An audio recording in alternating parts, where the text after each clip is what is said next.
గిరి ప్రదక్షిణం చేస్తున్నప్పుడు కుబేరలింగం దాటి ముందుకు వెళ్ళాక కుడి చేతి వైపు ఈ విచిత్రమైన కట్టడం కనిపిస్తుంది. ఏదో చిన్న గుడి అయి ఉంటుంది అనుకుని మీరు వదిలేశారో ఒక అద్భుతాన్ని మిస్ అయినట్టే. ఇంతకీ ఏమిటిది అంటే దీన్ని ఇడుక్కు పిళ్ళయార్ అని పిలుస్తారు.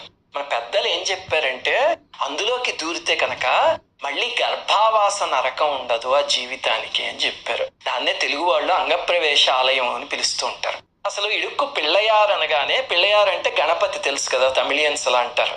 అంతా అదేదో గణపతి ఆలయం అనుకుంటారు మీరు. కానీ విచిత్రం ఏమిటంటే అక్కడికి వెళ్ళి చూస్తే లోపల ఏమీ ఉండదు, ఒక చిన్న గుహలా ఉంటుంది అంతే. అక్కడ వెనక వైపు నుంచి వెళ్ళాలి. వెళితే మీకు ఫస్ట్ ఒక ద్వారం కనిపిస్తుంది, చిన్న ద్వారం, కొంచెం చిన్న ద్వారమేను. అది దాటి లోపలికి వెళ్తే ఒక చిన్న గది లాంటిది ఉండి దాని లోపల రెండో ద్వారం ఉంటుంది.